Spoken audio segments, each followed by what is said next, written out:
Listo. Muy bien, muy buenas tardes a todos. Bienvenidos a nueva edición, nueva sesión de lo que es nuestro formato para la difusión de ideas de ciencia, tecnología, innovación en voz de especialistas, de expertos.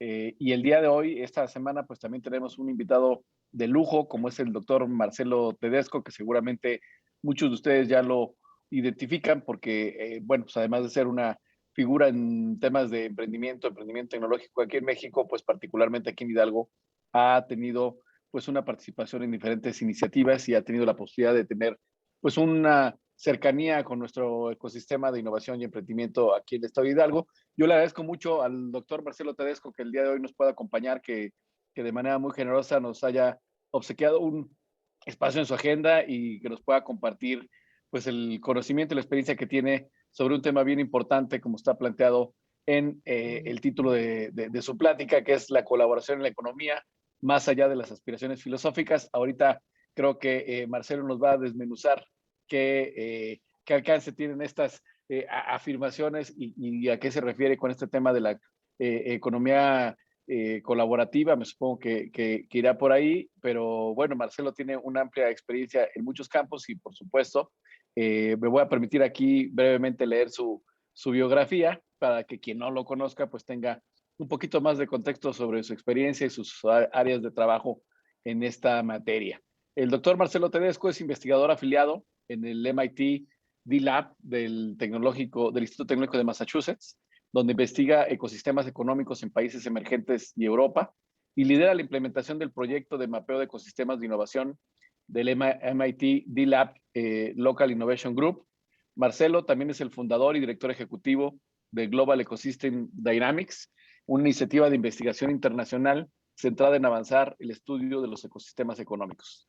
Marcelo tiene una amplia experiencia profesional en estrategia y gestión, habiendo liderado el foro empresarial del MIT en México como director ejecutivo por 5 años, desde su arranque en el 2014 a través de una expansión significativa en 4 regiones de México, apoyando a más de 8,000 emprendedores, innovadores, científicos y tecnólogos a través de sus programas. Anteriormente se desempeñó como director de planeación estratégica para Toshiba Latinoamérica, entre otros cargos en corporaciones internacionales. Marcelo es autor publicado en los campos de liderazgo y estrategia, habiendo publicado 2 libros y decenas de artículos de opinión en medios reconocidos, a la vez que fue invitado frecuentemente como experto en revistas internacionales de negocios. Fue nombrado por la revista Esquire como uno de los hombres más influyentes en su campo dentro de la cultura mexicana.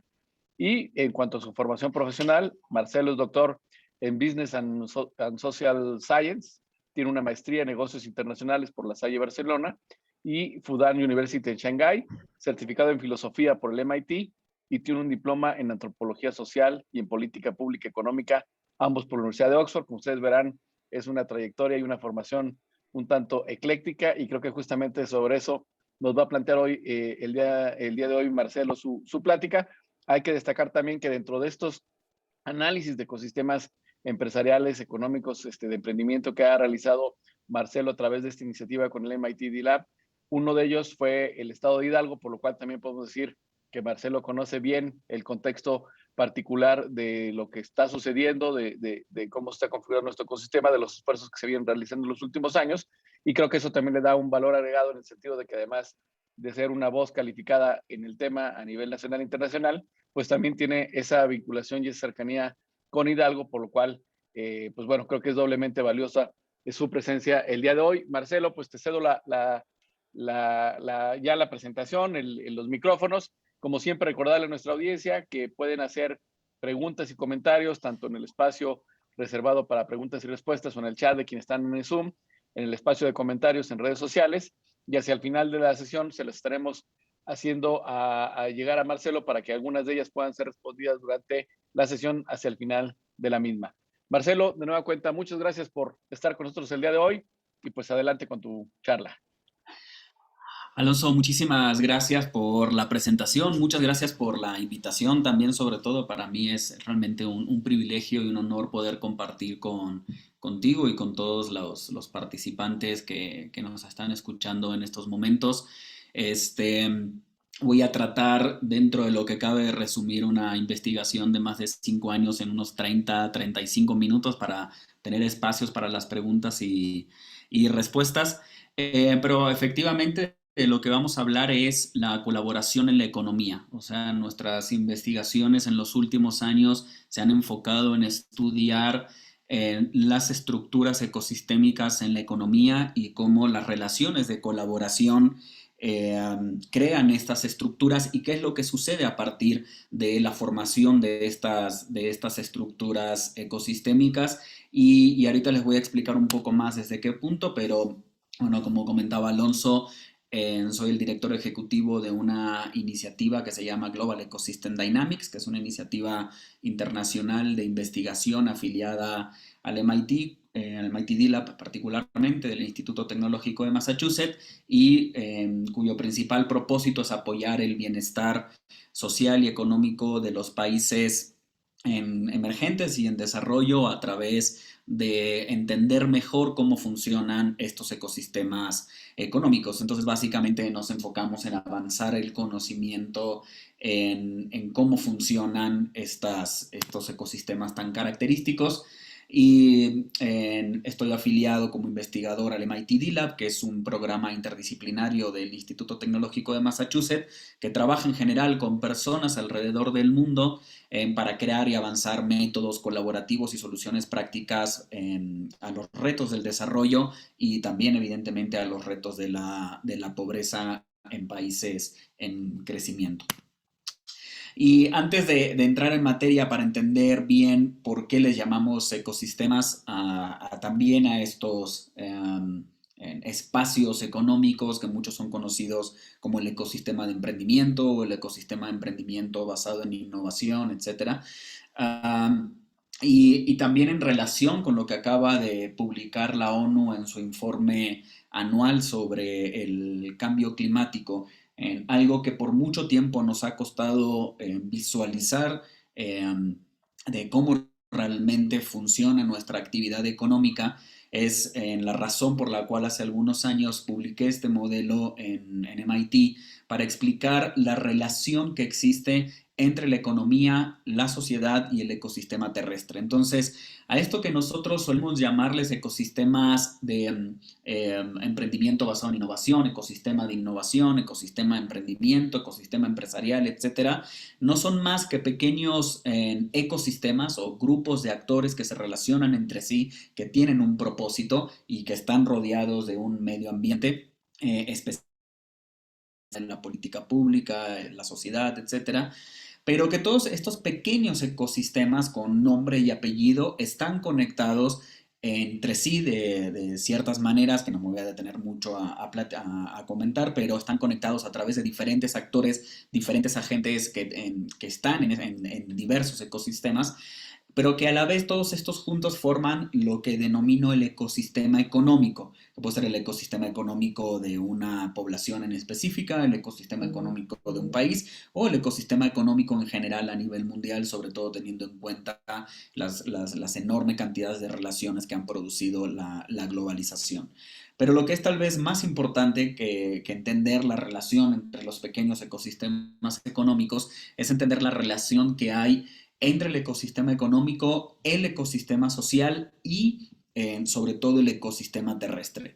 O sea, todo, absolutamente todo lo que sucede en el ecosistema económico tiene un impacto en el ecosistema social y tiene un impacto en el ecosistema terrestre y viceversa. O sea, básicamente todo lo que usamos para desarrollar algún tipo de bien económico, algún tipo de actividad económica, proviene de un solo lado y es el ecosistema terrestre. ¿No? Todo viene de ahí y toda la basura, todo el desperdicio va a parar ahí, ¿no? Entonces, esta idea de pensar en cómo se ha pensado y divulgado durante mucho tiempo a través de algo que se llama la economía ecolástica o la economía dogmática o básicamente la economía neoclásica, de la idea de que la economía es un sistema cerrado es absolutamente falso. O sea, la economía es un sistema abierto que termina y está limitado por el ecosistema terrestre.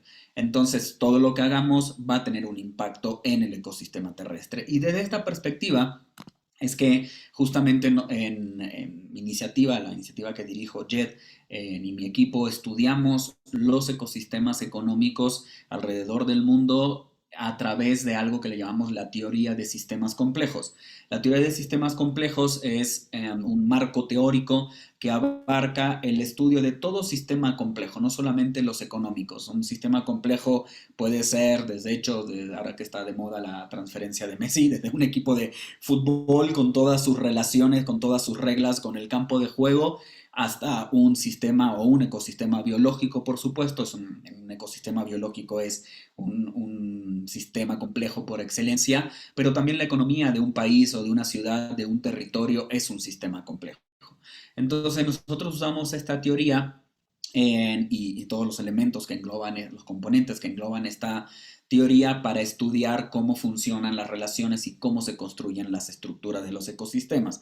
Y los tres principales componentes que esta teoría describe que se deberían de tener en cuenta son los elementos, que en nuestro caso los elementos son los actores del ecosistema, o los agentes económicos de un ecosistema, las relaciones que se crean entre estos actores, que son básicamente las relaciones de colaboración o de cooperación, y cuál es el propósito o la función de este ecosistema o de este sistema complejo, que es básicamente la razón de existir de este pequeño ecosistema de emprendimiento basado en innovación o emprendimiento social o de innovación social o empresarial o el que sea.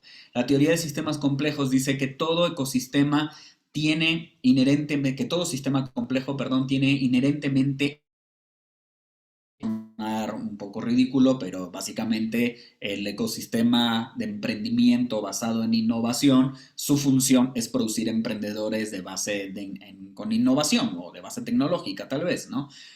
Pero el propósito va un poco más allá y es cuando se declara de forma consciente cuál es la razón de existir de ese sistema complejo o en el caso básicamente uno de los principales referentes, de las principales referentes en este campo fue Donella Meadows, en que ella decía que todo sistema no humano tiene inherentemente una función y los humanos tienen una función pero tienen la posibilidad de tener un propósito.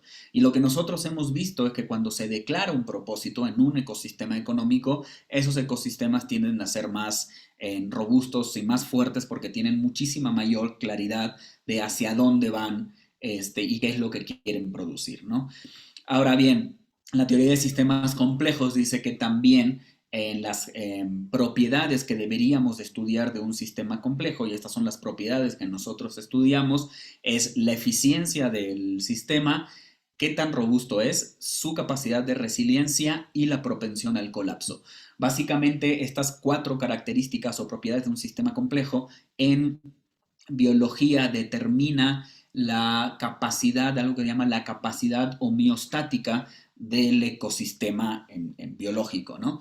Y esa capacidad homeostática, y lo menciono ahora porque más adelante les voy a explicar justamente el efecto que tiene la colaboración en temas económicos, esa capacidad homeostática en los ecosistemas biológicos es lo que permite que un ecosistema mantenga su equilibrio a pesar de los cambios que pueda haber en el entorno, como el cambio que puede ser en el medio ambiente, como el daño que los mismos seres humanos provocamos al medio ambiente, o los cambios hacia el interior del ecosistema porque alguna especie dentro del ecosistema empieza, o grupo de individuos, comunidad, etcétera, empieza a escasear o por alguna razón deja de existir.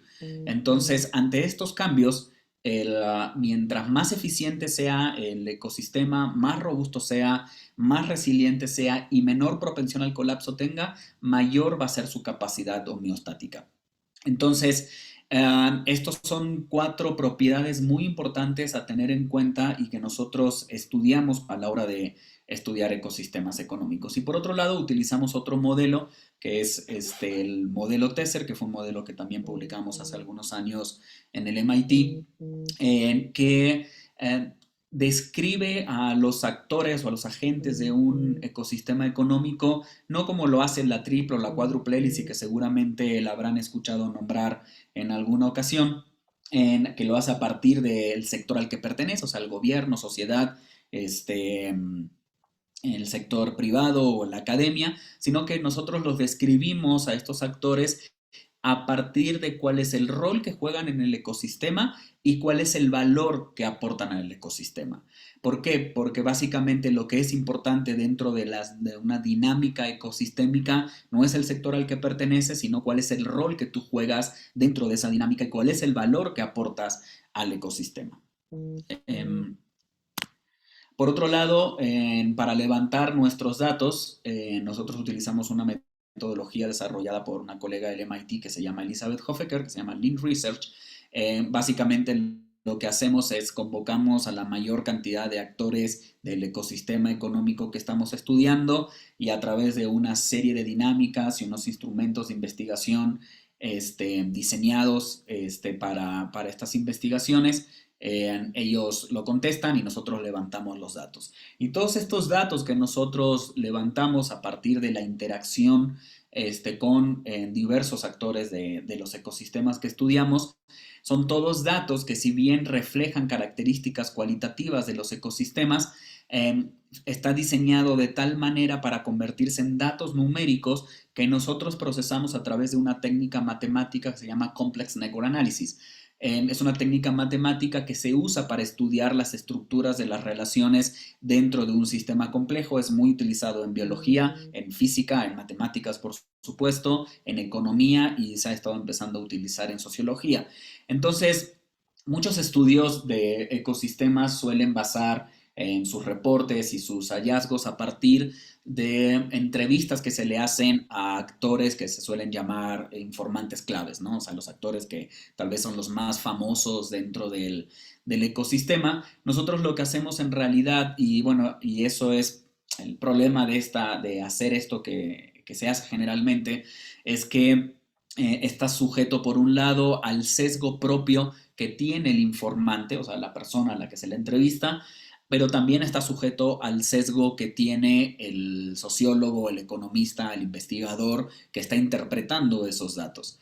Entonces, lo que nosotros hacemos para tratar de disminuir estos sesgos y tenemos este componente matemático, que es nosotros todo esto lo pasamos a través de algoritmos que ya son algoritmos conocidos y modificados también algunos por nosotros, y a través de estos algoritmos nosotros creamos modelados matemáticos que nos arrojan las métricas que son interesantes estudiar dentro de un sistema complejo.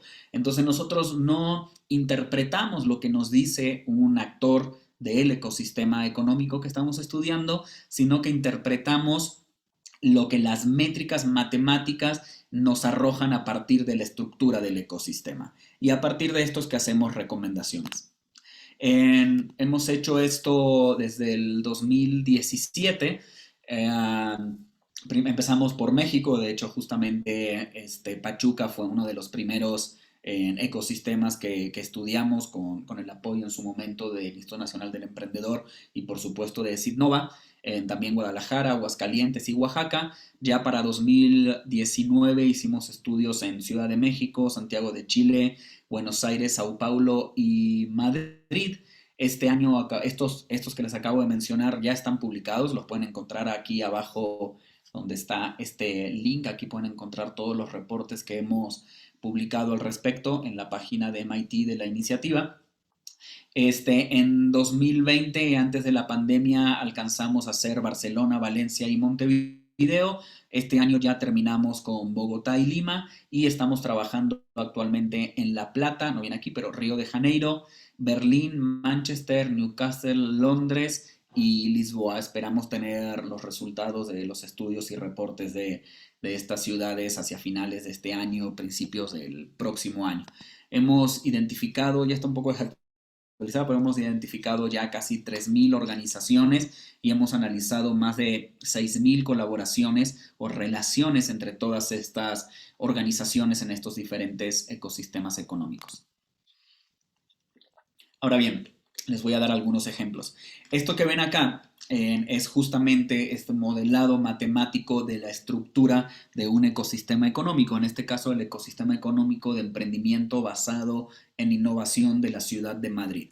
Entonces, Este modelado matemático que se llama sociograma o dentro de algo que llama la teoría de grafos se llama grafo, es lo que a nosotros, las métricas que salen de este sociograma es lo que a nosotros nos permiten identificar cuál es la estructura del ecosistema. Por supuesto, nos permiten identificar quiénes son los principales actores del ecosistema, no a partir de la publicidad que hacen o de la fama que tienen, sino a partir de la influencia real que tienen en un ecosistema.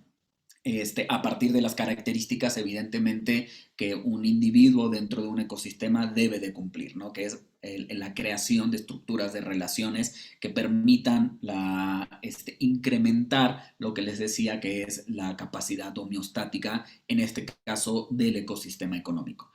Y hablando de eso, de capacidad homeostática, este índice de colaboración que ven acá es una fórmula matemática que hemos desarrollado en que se está por publicar en unos meses el paper donde explicamos cómo llegamos a esa fórmula, pero es básicamente una fórmula que no es un ranking, sino que es un indicador de la estructura ecosistémica de, en este caso, el ecosistema de emprendimiento basado en innovación de Madrid. Y este número que va del 0 al 10 nos permite identificar con estas propiedades que les comentaba al inicio de eficiencia del ecosistema, robustez, resiliencia y propensión al colapso, y en conjunto con la colaboración promedio que hay en el ecosistema, nos permite tener las características completas de la capacidad homeostática que tiene el ecosistema, es decir, la capacidad que tiene el ecosistema en mantener el equilibrio ante cambios, como les decía, en el entorno o dentro del propio ecosistema, ya sea por los cambios en la política pública, como pasó hace un par de años en México con la desaparición del INADEM y el cambio completo de visión en la política pública de la actual administración, o una crisis económica producida por una pandemia como la que estamos viviendo ahora. Entonces, mientras más alto sea este índice de colaboración, mayor capacidad de resistir a esos embates va a tener un ecosistema. Y acá entra una de las primeras características muy relevantes de por qué es tan importante la colaboración en la economía. Por años nos han dicho que el desarrollo es impulsado por la competencia, por la libre competencia en el mercado. No hay base científica que sostenga eso. Eh, Más allá de que no estoy hablando, por supuesto, de en contra del capitalismo ni a favor del comunismo, no tiene absolutamente nada que ver con eso, sino que dentro del propio sistema capitalista, la competencia en el mercado, la competencia en la economía produce muy pocos resultados y en vez de aportar equilibrio a los ecosistemas económicos, aporta desequilibrio. Lo que hemos visto a partir de nuestras investigaciones es que a mayor colaboración, mayor capacidad de mantener equilibrio, a menor colaboración o mayor competencia, menor capacidad de mantener el equilibrio. Y es algo completamente opuesto a la idea de la competencia en la economía. Y realmente si nosotros vemos la historia, y esto no lo digo yo, lo dicen cientos de investigadores, sobre todo los investigadores que parten de algo que llaman la economía evolutiva, es que los mayores avances en el desarrollo económico, los mayores avances en innovación, los mayores avances en el desarrollo social, en la historia de la humanidad, no se han dado por competencia, se han dado por colaboración, y un ejemplo fundamental de esto es justamente la vacuna que tenemos ahora, ¿no? O sea, la pandemia es producto de la depredación y de la competencia, la solución a la pandemia es producto de la cooperación y de la colaboración. Este es el ejemplo de Ciudad de México. Como pueden ver, la estructura es bastante diferente, su índice de colaboración es menor. Aquí el actor principal es el INADEM. Me voy a regresar un slide. Si se fijan, acá tenemos como diferentes organizaciones de un tamaño preponderante. Nosotros a estas organizaciones les llamamos centros gravitacionales, son las organizaciones que lideran el ecosistema, que comparten los recursos, que producen colaboración, que son el camino más corto para crear relaciones incluso con otras organizaciones, ¿no? Y mientras en Madrid son varias las organizaciones que cumplen esa función, en Ciudad de México son mucho menos. En el caso cuando hicimos el estudio, y ya no existía el INADEM, pero como nosotros levantamos datos de los últimos 3 años el INADEM apareció como un actor sumamente relevante.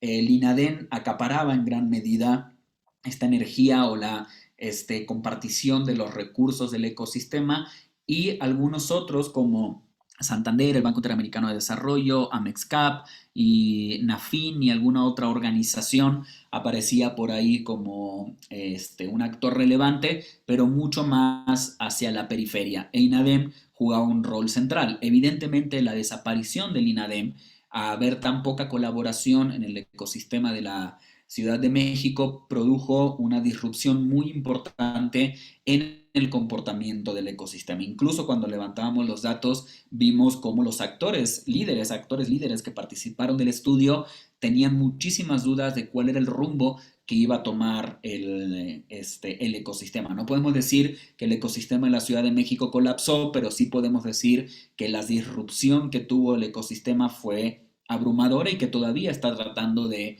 reincorporarse, ¿no? de reorganizarse. Este es Guadalajara.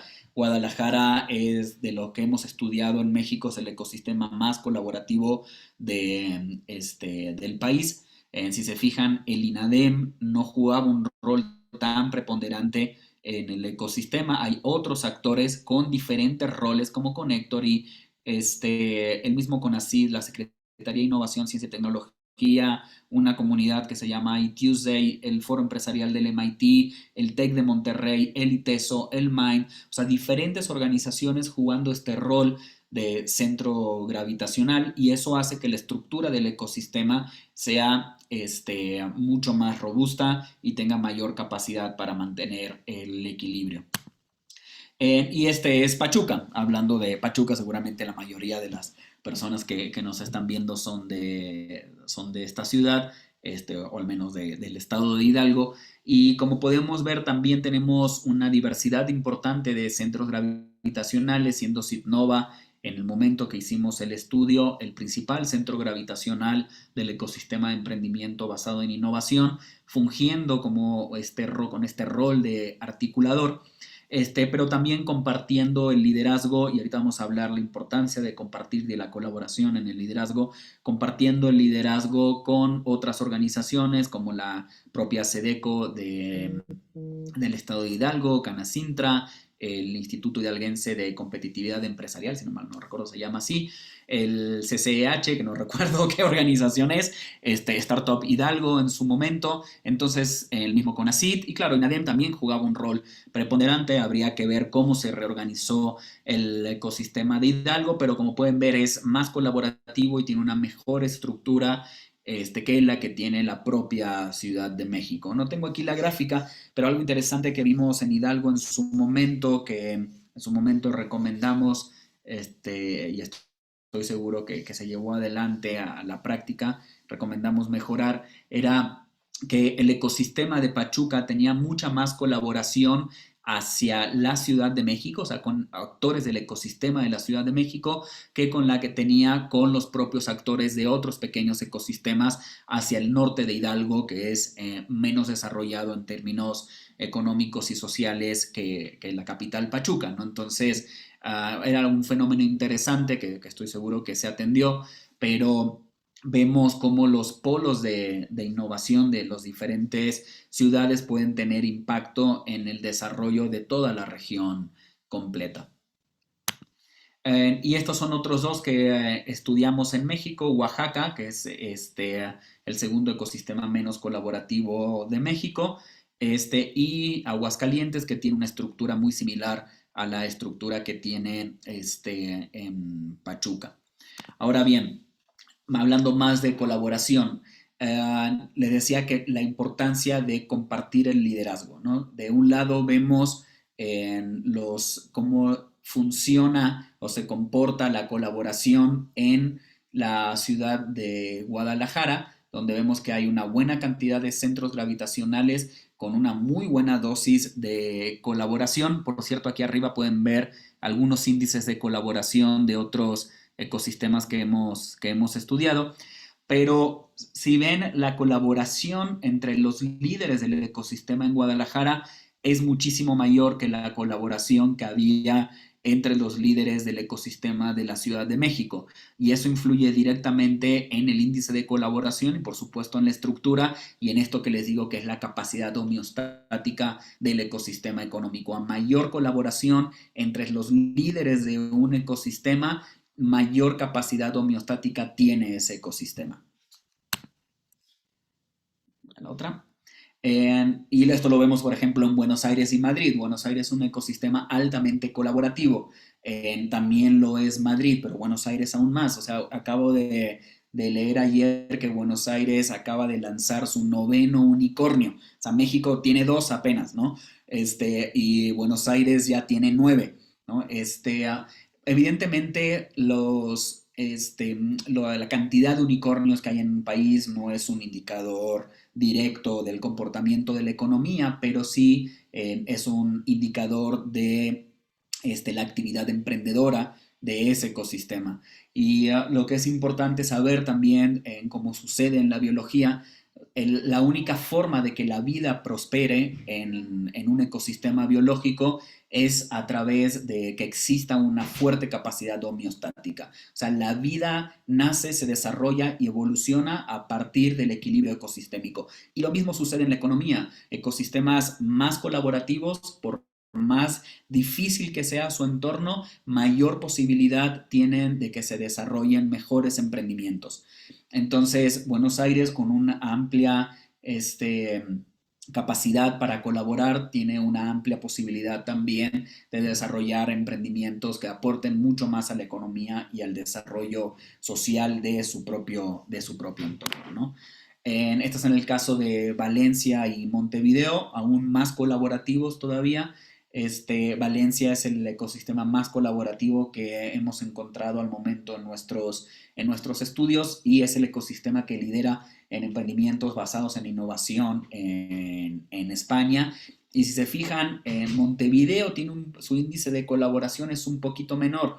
La razón de esto, si se fijan acá tenemos el índice de colaboración de Valencia y Montevideo, a pesar de la enorme cantidad de colaboración que hay en ambos ecosistemas, tiene que ver con el equilibrio que hay entre el liderazgo, el liderazgo presente en Valencia versus el liderazgo presente en Montevideo. O sea, hay evidentemente otros actores líderes en el ecosistema de Montevideo, pero quienes acaparan la mayor cantidad de recursos y relaciones son la Agencia Nacional de Innovación y la Agencia Nacional de Desarrollo.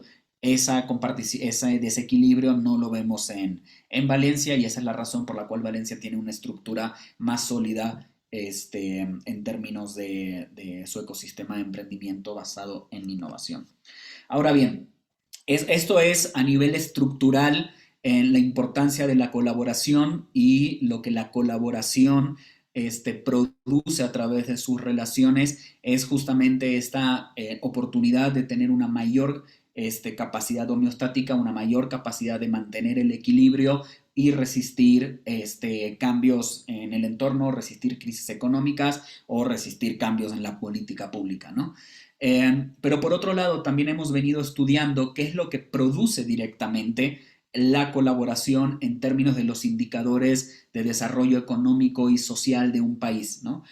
Para esto tomamos un modelo que se desarrolló en MIT, que se llama MIT Ecosystem, que es un modelo para medir el desarrollo de un ecosistema o su madurez en la madurez de un ecosistema de emprendimiento basado en innovación justamente, pero lo más importante, cuál es el impacto que el ecosistema a nivel económico y social, o sea, a nivel de lo que nosotros le llamamos desarrollo sostenible. Entonces, para este modelo, igual que viene de otra iniciativa del MIT, al igual que para nosotros, el desarrollo económico no se puede medir solamente en términos económicos como tal, sino en términos sostenibles. Es decir, que si hay desarrollo económico, tiene que ser acompañados por el desarrollo social. Entonces, nos dimos a la tarea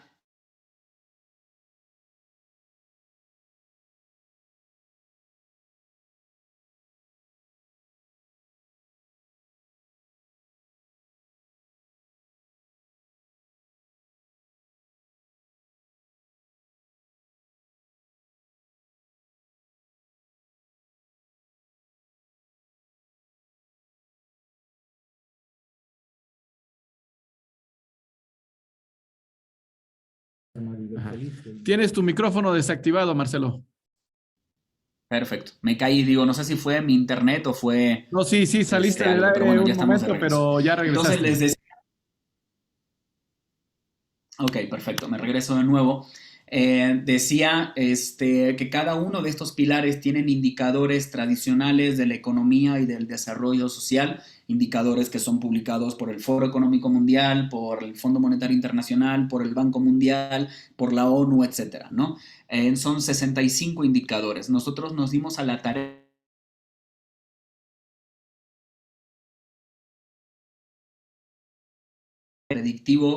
modelo estadístico predictivo que desarrollamos para entender cuáles eran las correlaciones que habían entre todos estos indicadores y los cruzamos con nuestros indicadores de colaboración. Lo que encontramos fue, aunque teníamos una hipótesis positiva al respecto, en lo que pudimos comprobar a partir de cruzar estos indicadores es la alta correlación que hay entre el desarrollo sostenible y la estructura de colaboración en un ecosistema. Es decir, mientras mayor sea el índice de colaboración, mayor es el desarrollo económico y social de una economía. Este modelo existe algo en este tipo de modelos que se llama p-value, que es la probabilidad de que esto no sea cierto. El p-value de este modelo es cercano a cero, es básicamente de 0.08.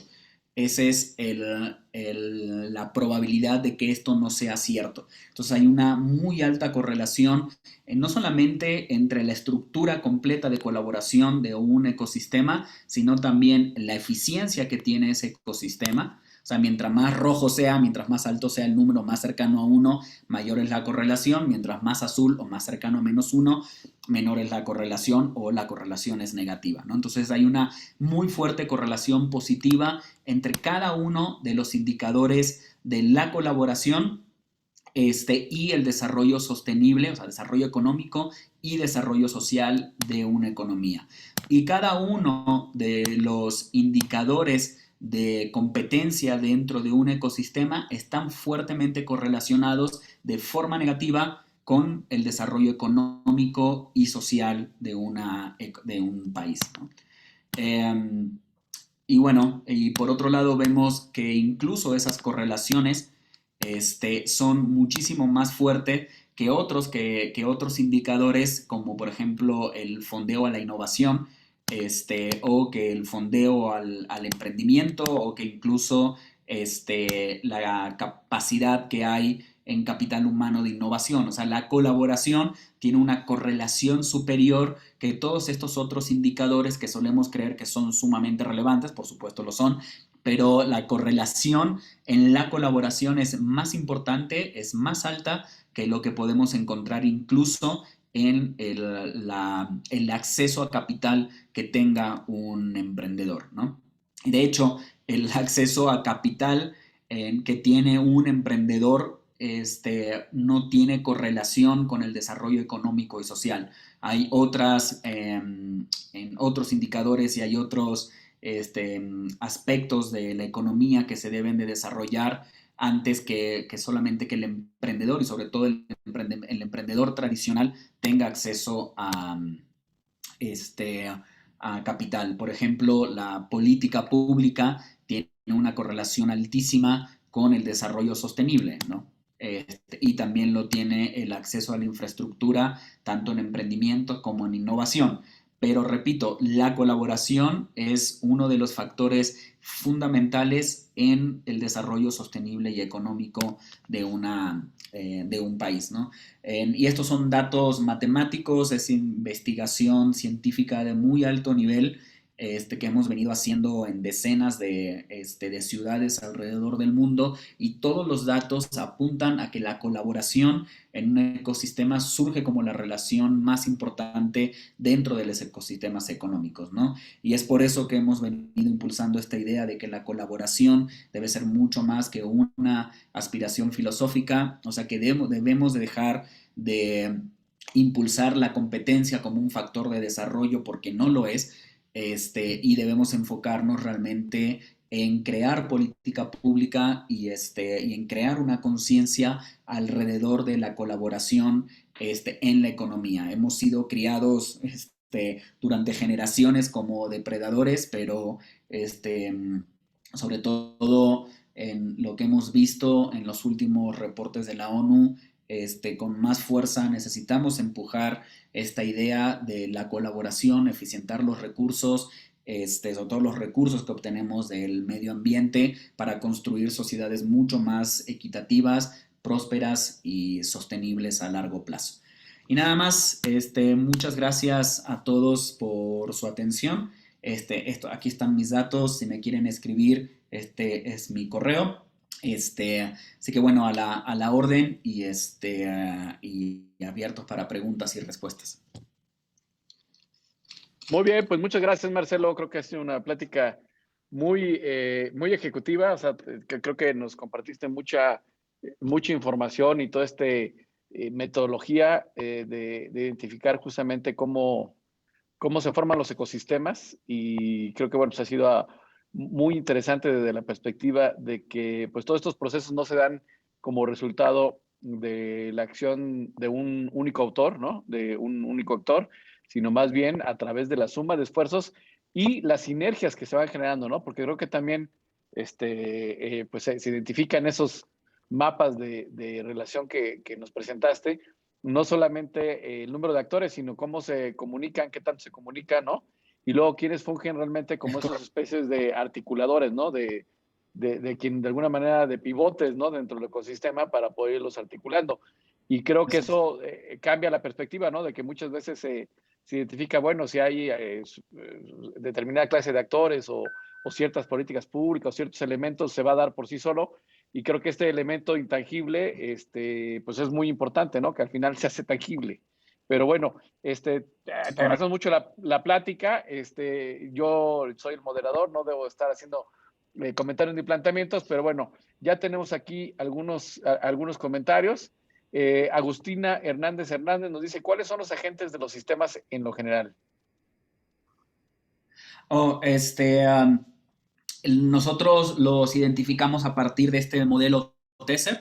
Son seis actores principales, o sea, seis actores que componen las organizaciones que dan soporte al ecosistema y un actor central que es el emprendedor, el innovador o el empresario, ¿no? Entonces, los seis actores, roles que componen este modelo son los articuladores, como los acabas de decir, que suelen ser organizaciones públicas, los vinculadores, que suelen ser cámaras empresariales. No tenemos mucho tiempo, pueden buscar el paper, igual me pueden escribir y se lo compartimos, pero si ponen modelo TESER MIT, les sale el modelo donde viene explicado cómo funciona. Pero bueno, son articuladores, vinculadores, habilitadores, generadores de conocimiento, comunidades y promotores. Muy bien, muy bien. Otra pregunta es, Gabriel Gallardo nos dice, en un ambiente tan competido y peleado, ¿qué sugieren para generar la colaboración entre instituciones, empresas y sociedad? Primero lo que se necesita es cambiar la perspectiva cultural, definitivamente, ¿no? La idea de que la competencia impulsa el desarrollo es ficticia, es errónea y no tiene base científica, ¿no? De hecho, hay un filósofo de la ciencia, tal vez el filósofo de la ciencia más importante de los últimos 50 años, que falleció el año pasado, Mario Bunch. Él llamaba esta idea de la economía neoclásica y todos sus modelos como el neoliberalismo, el mercantilismo, el monetarismo, etcétera, que provienen de la escuela neoclásica de la economía, les decía economía ecolástica o economistas ecolásticos, es decir, básicamente que eran dogmáticos, ¿no? Y que había perdido toda relación con la ciencia, estas posturas económicas, ¿no? Entonces lo primero que tenemos que cambiar es esta idea que la competencia impulsa el desarrollo. Y lo otro es pensar más como piensa cualquier otro individuo no consciente dentro de un ecosistema biológico. La razón de existir desde el punto de vista de la biología es que la vida prospere, se desarrolle y evolucione, ¿no? Todos los seres vivos existen por esta razón. Y instintivamente cada individuo en un ecosistema biológico coopera para que esto suceda, ¿no? Hay estudios muy interesantes en biología sobre incluso cómo cooperan los árboles entre sí a través de algo que se llaman las redes miceliares de los bosques. Hay todo un concepto que se publicó Stanford el año pasado, antepasado, que se llama la Wood Wide Web, o sea, la red de bosques alrededor del mundo y cómo esta ayuda a mantener la capacidad homeostática. Entonces, en todos los ecosistemas, la cooperación siempre está por arriba de la competencia para mantener el equilibrio. Cuando los depredadores, incluso instintivamente, empiezan a ver que están depredando demasiado, dejan de hacerlo para que la cooperación se mantenga arriba de este nivel, ¿no? Entonces, pensar en este sentido de que primero es el ecosistema es algo que nos beneficia a nosotros mismos, ¿no? Entonces, es cambiar el chip de la idea de competencia como motor de desarrollo a cooperación como motor de desarrollo, ¿no? Entonces, en términos prácticos, si tú tienes una taquería, voy a poner un ejemplo muy burdo, ¿no? Pero si tú tienes una taquería en la esquina de tu casa, no pongas una taquería, pon algo que necesite el taquero para hacer su negocio, ¿no? Identifica un mercado en donde nadie más esté trabajando, donde un mercado que no sea competencia para tu propia comunidad, que pueda ayudarte a tener tus propios recursos y evidentemente sostenerte a ti mismo, pero que también aporte valor al ecosistema empresarial o emprendedor que tienes a tu alrededor, ¿no? Muy bien, creo que ha quedado claro. Y en ese sentido va la siguiente pregunta, ¿no? Que creo que va a ese componente cultural, ¿no? Chip, que tú le llamabas de cambiar la visión de competir por la de colaborar. Y dice Liliana Carrasco, ¿qué tan alto es el índice de colaboración en países desarrollados a los que tradicionalmente identificamos como capitalistas? No, por ejemplo, no hemos hecho estudios en los Estados Unidos, pero sí hemos hecho estudios en Europa. En- y sí hemos visto, por ejemplo, en países europeos que el índice de colaboración tiende a ser más alto que el índice de colaboración en Latinoamérica, ¿no? Por bastantes puntos. Mm. Tenemos que esperar los resultados de el Reino Unido y de Alemania este año, pero lo que hemos visto en general es que los países desarrollados en sus ecosistemas tienden a ser más colaborativos que los países emergentes o en vías de desarrollo. No todos, Buenos Aires, Montevideo son ejemplos de muchísima colaboración, ¿no? A pesar de que a veces su entorno no es tan propicio para el desarrollo del emprendimiento, ¿no? Muy bien, Marcelo, pues creo que será muy interesante reconfirmarlo cuando sean los resultados, pero bueno, suena bastante razonable que sí exista, por lo que tú planteaste en tu plática, pues una correlación, ¿no? Entre que son países desarrollados y tienen estas características respecto a los que no. Es correcto. Eh, Algo sí, importante es que en Europa desde hace décadas no es una región meramente capitalista, o sea, ellos tienen ujú, un enfoque de capitalismo de mercado o economía social de mercado, ¿no? Incluso los países nórdicos tienden a ser socialistas desde el punto de vista económico, ¿no? ujú. Este, entonces, pero bueno, tenemos que esperar un poco más de... El mismo Alemania es socialista, o sea, evidentemente democráticos, pero socialistas en la economía, siempre con este equilibrio de mantener la libre propiedad, por supuesto, ¿no? Si no me refiero a un enfoque mucho más enfocado, un enfoque mucho más preponderante hacia el desarrollo social, como producto del desarrollo económico, ¿no?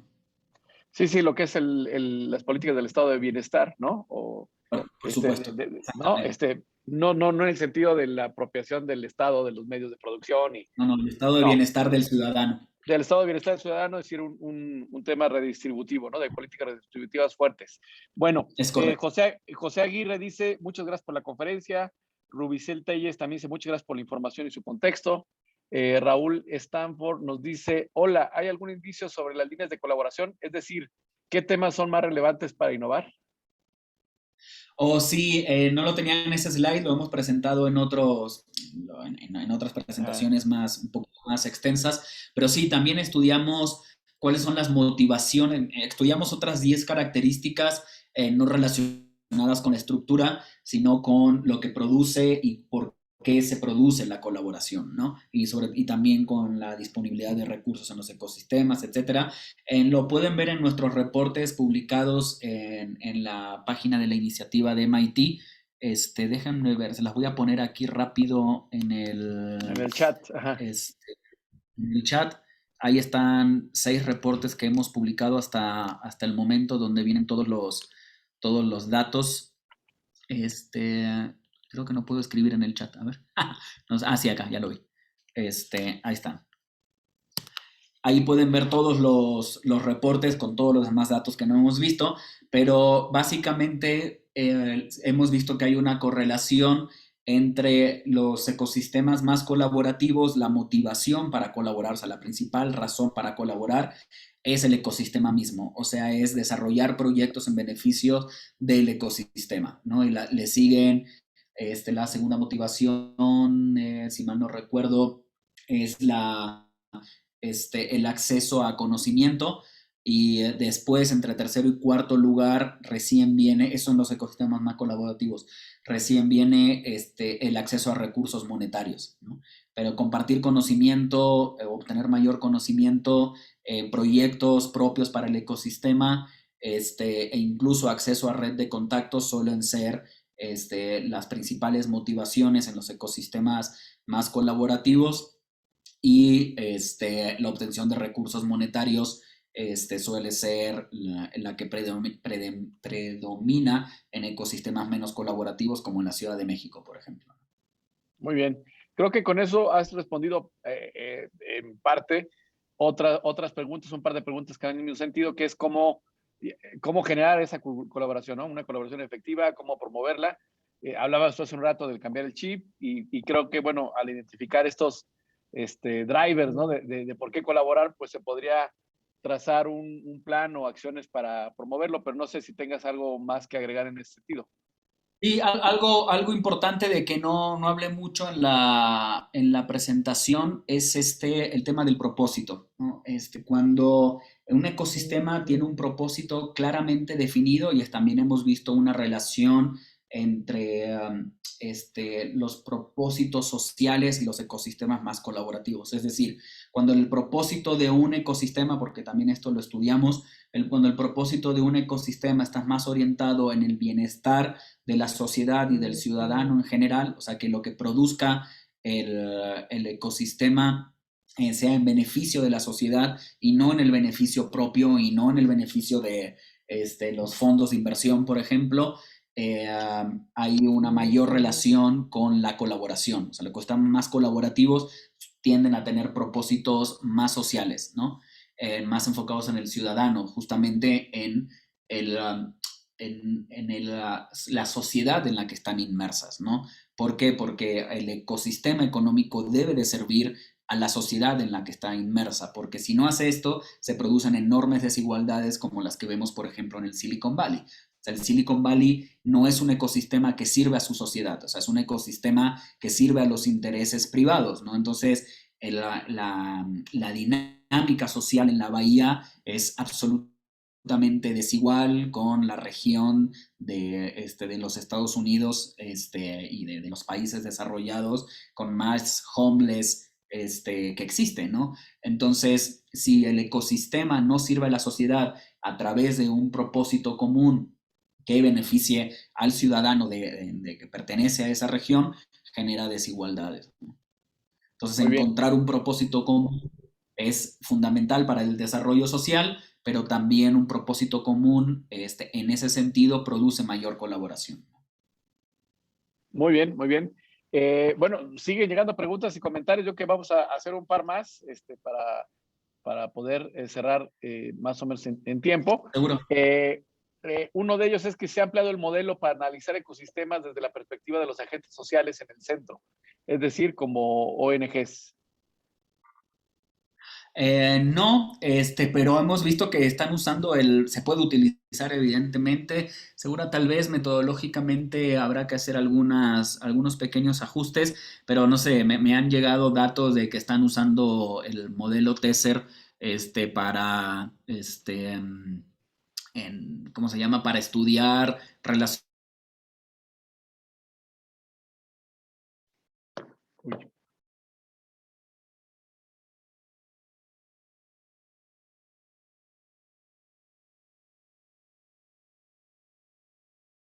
Bueno, creo que hemos perdido otra vez ahí la conexión con Marcelo. Parece que está regresando. Marcelo, ya estás de vuelta. Tu micrófono, por favor. Listo.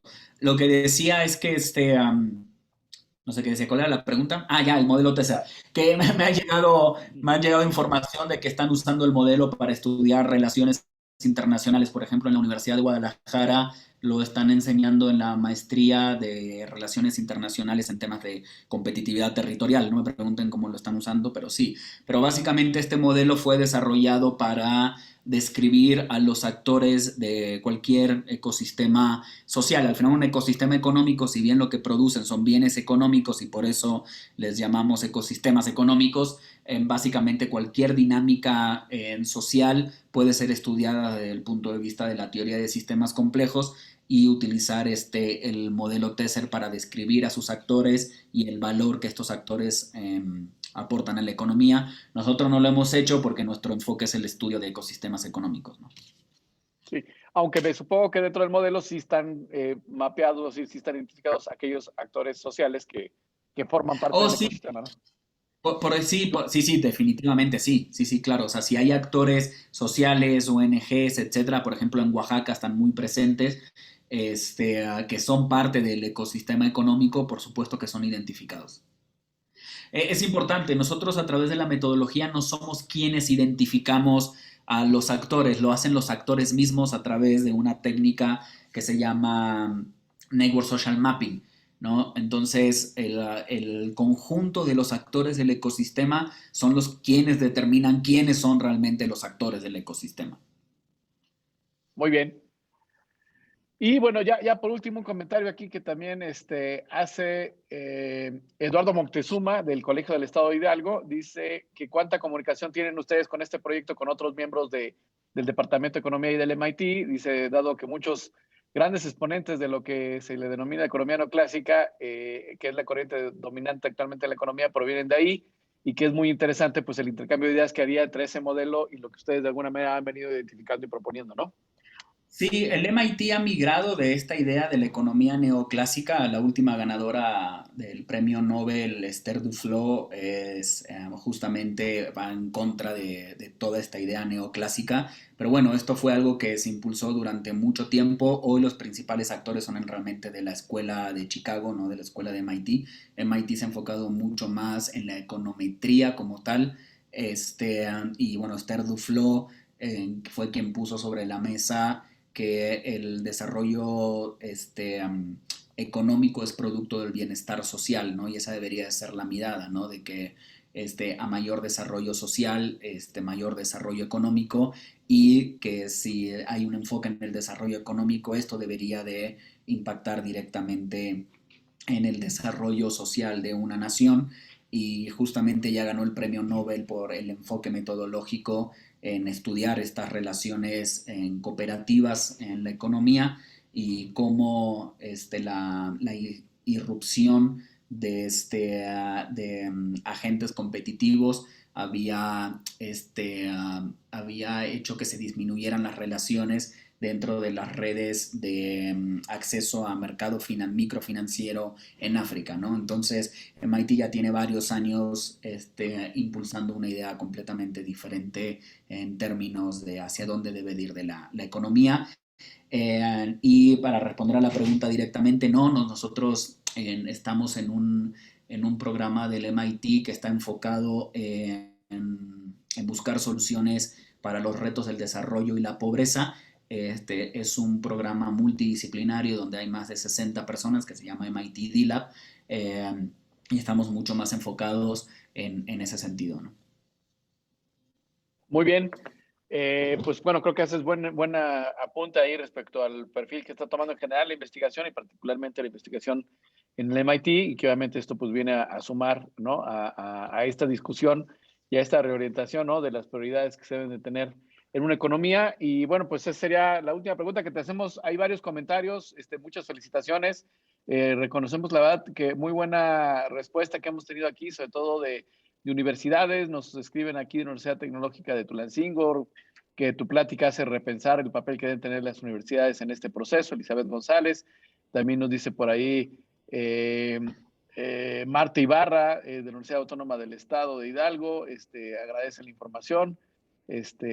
Aislina Alexia Rojas, y varios más están, María del Pilar Gómez, están felicitando, y pues agradecemos, por supuesto, a toda nuestra audiencia que está integrada por emprendedores, por empresarios, obviamente por académicos, por estudiantes y en general, pues todos los que estamos alrededor de este tema de tecnología e innovación y quienes se acercan a este espacio para escuchar de viva voz de los autores, de quienes están desarrollando este conocimiento, pues estos conceptos. Creo que el día de hoy ha sido una excelente muestra de lo que es el Sinova Talks y el diálogo que nos permite para hacernos pensar y repensar lo que estamos haciendo y cómo podemos hacerlo mejor, y creo que esto nos ha dado muy buenas líneas. Ya he comprometido también aquí al doctor Marcelo Tedesco que esperamos que ahora que haya condiciones lo tengamos por acá en Hidalgo, que nos pueda presentar el estudio que hizo específicamente sobre el tema de Hidalgo para que podamos vernos cómo estamos o cómo estábamos cuando se hizo el estudio y qué tenemos que hacer, pero creo que las reflexiones que nos dejas el día de hoy, Marcelo, pues son muy importantes para poder seguir avanzando en este tema. Con mucho gusto y muchísimas gracias de nuevo, Alonso, por la invitación. A Irma también, muchas gracias que estuvo detrás de toda la logística. Y claro, seguimos en contacto. Espero que hayan podido apuntar mis datos. No prometo responder inmediatamente, pero trato de responder todos mis correos. Igual si no por redes sociales también trato de responder. A ver, nada más voy a compartir rápido algo, la presentación nada más para dejar mis datos. No, no es cierto, no los tengo. Pero bueno, no los tengo en la presentación. Pero bueno, los compartimos. Perfecto. Nosotros a los que están registrados les mandamos un mensajito con tus datos de contacto que nos compartas para que les lleguen y los tengan todos a la mano. ¿No? Muy bien. Te agradecemos mucho, Marcelo. La verdad, apreciamos mucho el conocimiento que nos compartiste el día de hoy. Y como digo, pues seguimos obviamente en vinculación, en comunicación para seguir atrayendo pues estos resultados que sigues generando al ecosistema aquí de Hidalgo, y obviamente pues como estamos en medios tecnológicos, pues llegarle inclusive afuera del estado de Hidalgo, como muchos de los que nos siguen no necesariamente están aquí. Recordarle a nuestra audiencia, el próximo miércoles tendremos una nueva sesión del Sinova Talks, y que esta sesión pues se sube a nuestro canal, además de que queda ahí publicada en el Facebook del Sinova, también se sube a nuestro canal de YouTube para quien guste pues repasarla o compartírsela a alguien que sepa que le interesa y que no haya podido entrar, pues compártansela, ayúdenos a difundirla para que pueda tener un mayor alcance y un mayor impacto. Pues muy buenas tardes a todos, muchas gracias a nuestro público. Muchas Marcelo, gracias. de nueva cuenta, un abrazo y pues seguimos en comunicación. A toda nuestra audiencia, pues nos vemos el próximo miércoles aquí a las 2 de la tarde en la nueva edición del Sinova Talks. Muchas gracias y muy buenas tardes a todos. Hasta luego.